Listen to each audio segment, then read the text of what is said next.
One of Siege of Orleans' most powerful mechanics is the auxiliary skills, and today we are going to be looking at the top 15 most broken auxiliary skills in the KVK mode.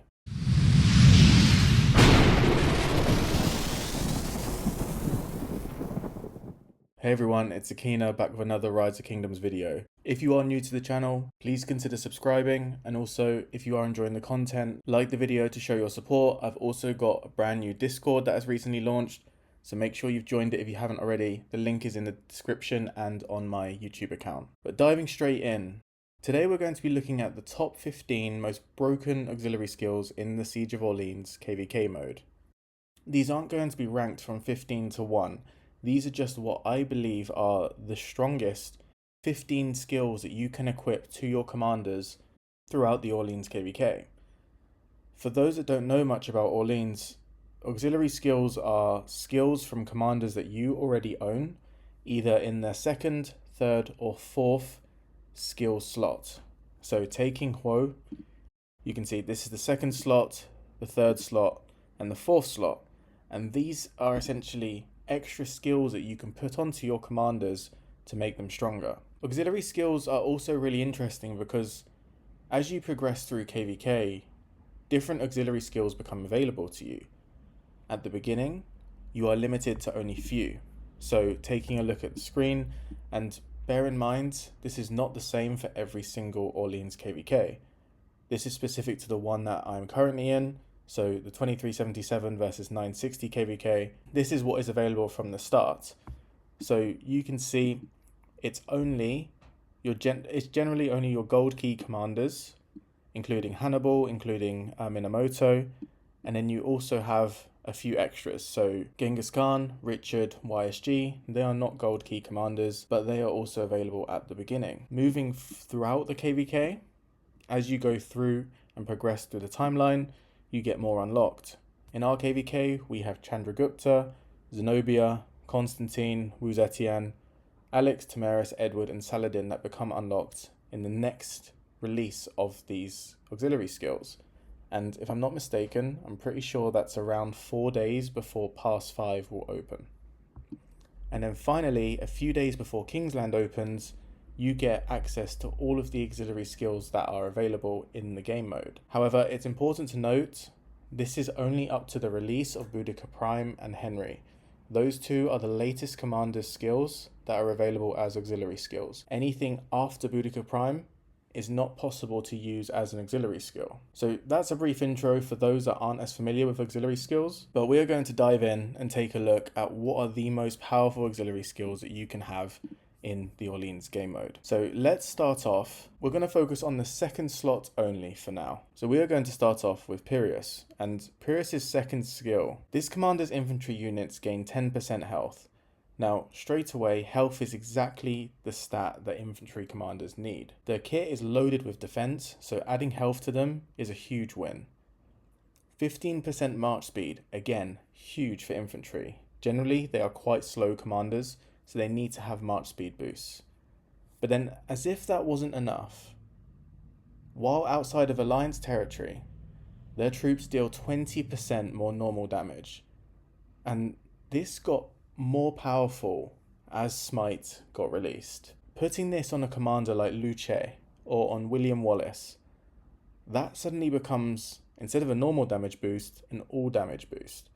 Because remember, they don't deal skill damage, they only deal normal damage. So suddenly this becomes such an incredibly powerful skill. For a second skill that you can have pretty much from the first zone war, it's a must-have for any Smite commander you are using. The next skill we are going to be looking at generally isn't available until the second release of auxiliary skills. And this one we are going to go to archers. And here, we're going to look at Edward. Edward's second skill is incredible. Many of you already know this, but Edward's skill, Vengeful Crusade, archer units gain 30% health and 30% march speed on the map. Now, similar to infantry, archers generally suffer from a lack of march speed. And now you're giving them 30% march speed plus 30% health, which they do also need. That's a crazy skill. 60% of some of the most valuable stats possible for archers is just insane. This makes running any archer march pretty much viable. Let's say you want to run a march like, let's say, with YSG.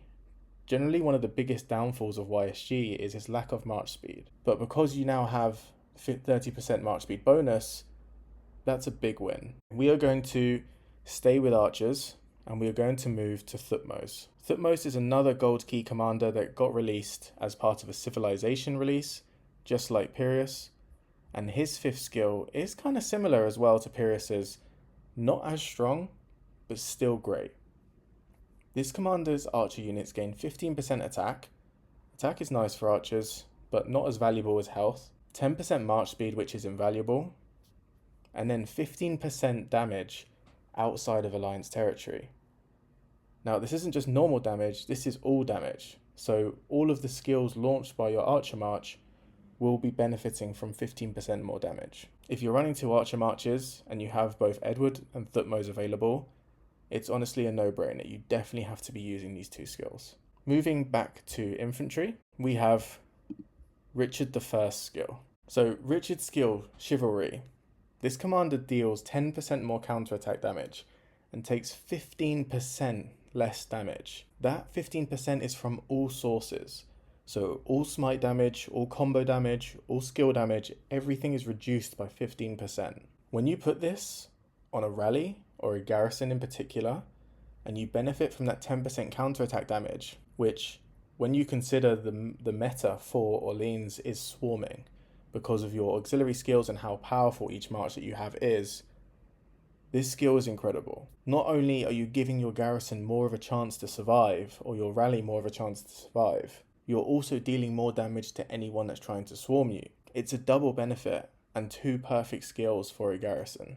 And I would say this is more tailored towards garrisons than it is towards rallies. As rallies, you want to be able to deal more damage rather than necessarily be able to take more damage. Is this viable for field? Yeah, I'd say absolutely. 15% damage reduction will make any march tankier. So if you have a march that's maybe a bit more squishy, let's say like Huo and Joan, putting this skill on them is not going to be a bad thing. The last second skill that we are going to look at is William I. And William I, his second skill will not be available until you get closer to King's Land. So taking a look at William's second skill, and you'll notice a recurring theme here. This commander's cavalry units gain 20% attack, 15% march speed. So Cav aren't as in need of attack and march speed, but they're still nice stats regardless. And while outside of Alliance territory, their troops deal 10% more damage. Similarly to Pyrrhus, similarly to Thothmos, the damage outside of Alliance territory is really valuable. And just like for Thothmos, this will benefit all of your cavalry commanders' combo attacks and their skill damage attacks. Those are some of the best second slot skills that you can get as one of your auxiliary skills in the Siege of Orleans mode. Moving on to the next slot, we're going to stick with cavalry for 1 commander only, and this is Saladin. Saladin's 3rd skill is infamous in the rock community. Everyone knows about it because the rest of Saladin's kit is fine. I mean, it's nothing spectacular. He's a bit dated now as a commander. But taking 30% less skill damage with the amount of skill damage on the field is a huge buff to your march. It also has a 20% less counterattack damage bonus, which is amazing if you are swarming, but the main focus for this skill is the 30% less skill damage. If you want your march to be tankier, and this applies for rally, for garrison, and for field, this is truly one of the best skills out there. It's one that many will have access to. Before, Saladin William was a very popular march in rock at 5551. I know that may seem like a distant age ago, but you'd like to think that majority of people have Saladin's 3rd skill at level 5. So definitely one that's also universal, so you can use this on any troop type. Switching now to engineering. We got to give engineering some love, and I'm not even meaning to go to engineering here, I need to go to integration. And to many people's surprise, it's an epic commander. Matilda of Flanders, what we're interested in is this monster skill that you can get for your siege. Something that many people won't realize is your siege can only benefit from a certain amount of skills, it has to include the terminology ranged for basic attacks, counter-attacks, or say all types of for it to apply. So the number of skills actually available for engineering is not actually that many, but this one is incredible. 30% health and 30% defense onto your siege march, giving a total of 60% stats. This boosts the tankiness of your siege march massively. You'll have to replace your siege march a lot less often, and when you do get caught out, if you get caught out, your siege march will be able to take the hits much more than it would before being able to get this skill. So definitely one to be putting onto your siege march if you are running one in Orleans. Switching back to archers, we go to Ramsay's. Ramsay's third skill, Army of Amun. If this commander's troop contains only archers, their troop takes 30% less skill damage. Just like Saladin, this is another one that gives your marches incredible amount of tankiness on the field. You could argue that reducing skill damage isn't as valuable now as it used to be, as the likes of combo and smite damage have appeared, but there still is a good number of your marches that will be dealing skill damage, or the enemy's marches that will be dealing skill damage, over 50% of them. And then the second part of this skill, whenever the troop is hit with a basic attack, it has a 10% chance to gain 40% attack and 40% march speed for 3 seconds.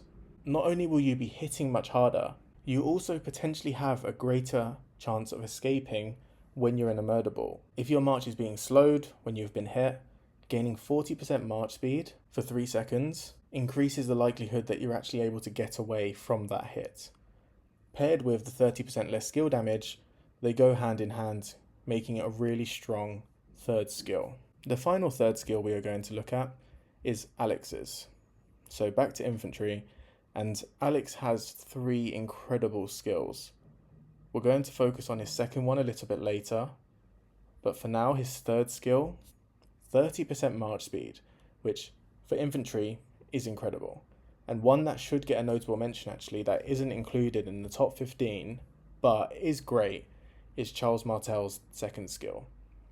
Definitely, if you're running 2 infantry marches, put this skill onto your wedge infantry, and Pyrrhus onto your smite infantry. But pivoting back to Alex, 30% march speed, which is going to boost your infantry speed significantly, plus 30% attack. Infantry's biggest weakness is mobility. Giving them that mobility enables them to be able to be much more effective on the field, to be able to get out of more difficult situations than they would have been able to previously. I am mistaken. There is actually another third skill that we are going to look at, and it is Henry's. And this one is specifically related to rallies. If this commander's troop is attacking a city or stronghold, their troop deals 30% more counterattack damage.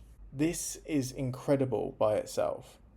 When you're rallying, especially with archers or even cavalry, you can put this on any of your commanders that are rallying, and to gain 30% counterattack damage boost, that's gonna hurt to swarm. Then, if it wasn't good enough, whenever your troop launches a basic attack, it has a 10% chance to increase the skill damage the target receives by 30%. Yes, it has a cooldown of 5 seconds, but when this hits, every march that is swarming the garrison, and as mentioned, there's a massive swarm meta in Orleans, is going to rip through that garrison with 30% increased skill damage.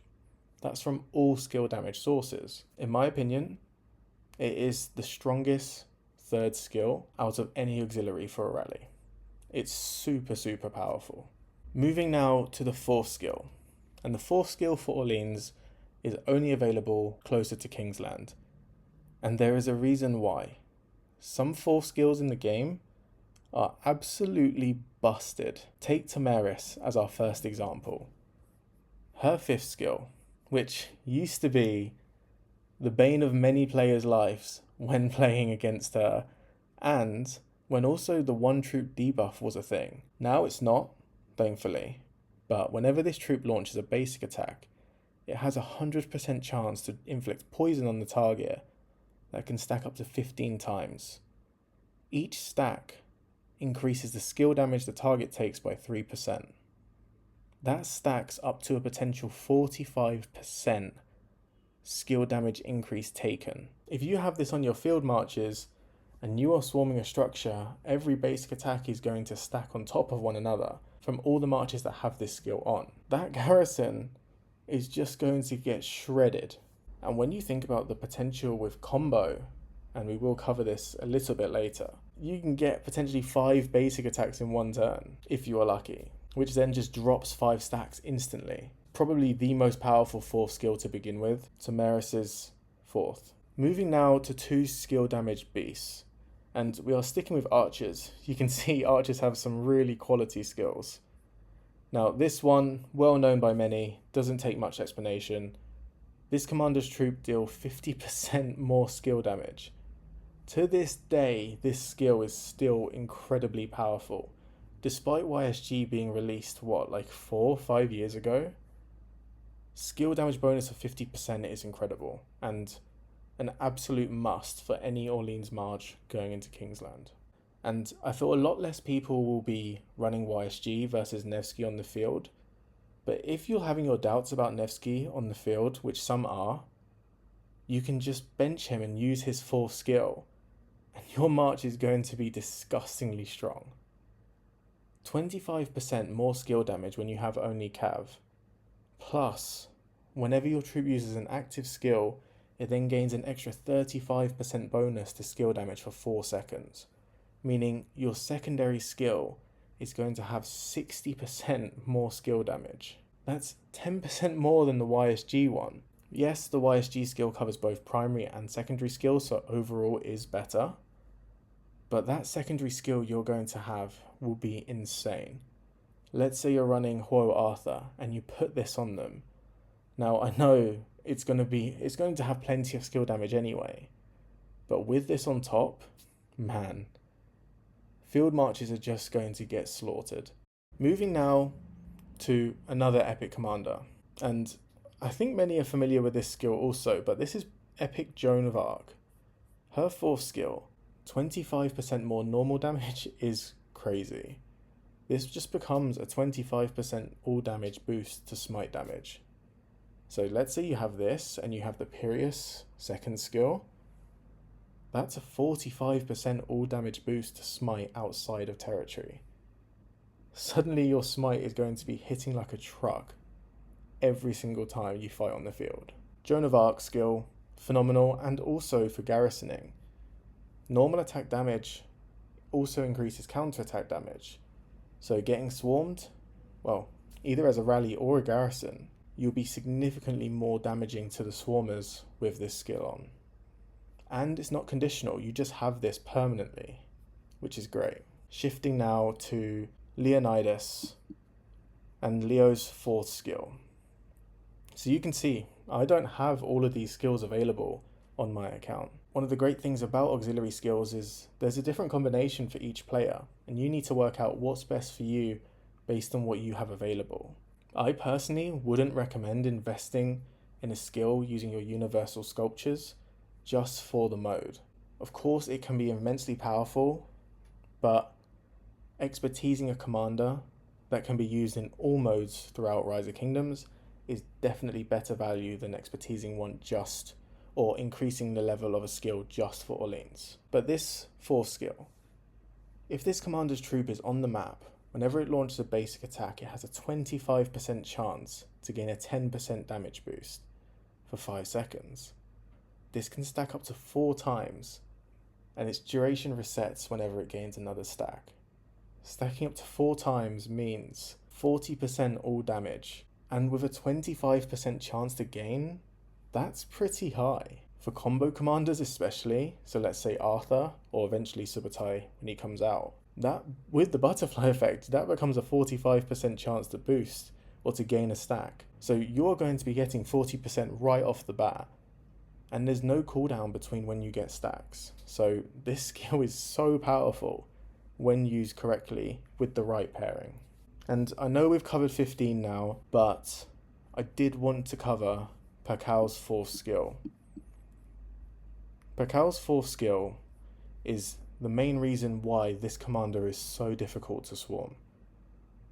This commander's troop takes 10% less damage overall from all sources, However, when it is being swarmed, it gains extra damage reduction, 5% per stack, up to 6 troops, so 6 times 5, 30%. You can have 40% damage reduction on this Pakal the more marches that start swarming it. So for a garrison, or even a rally, this is the skill that you need in order to become more tanky on the field and to be able to last longer. Sometimes in Orleans, especially with garrisoning, it's not about how much damage you deal necessarily, but whether you can keep that garrison up. The damage you'll be facing is overwhelming. So a skill like this, man, in my opinion, it's invaluable for rallies and garrisons. Maybe you think differently. But that brings us to an end of this list. Did I miss any skills? Charles did deserve a mention, but wasn't technically in the top 15. But what do you think? Are there any major skills that I missed in this list? Just as a little extra something to consider. As you know, I'm a very big fan of Arthur and combo, and there's been an increase in the number of people that are choosing to run instant proc skills. Mostly Philip with Arthur, or even Luce with Alex, Luce with Philip. Now, we know butterfly effects can boost the instant proc chance by 20%. So when you have auxiliary skills also available, we are going to look at Alex's second skill. This is immune to all damage reduction debuffs, so your march is going to hit as hard as it should. And whenever it launches a basic attack, let's consider we have butterfly effect. It's a 30% chance to deal extra direct damage after a combo for a damage factor of 1700. That's a huge, huge instant proc skill. And you reduce the target's healing by 30%, which if they're running Shahar, that can be pretty good as well. But 1700 instant proc skill. And then we take a look at William and William's third skill. William's third skill is 30% cav attack, which is nice.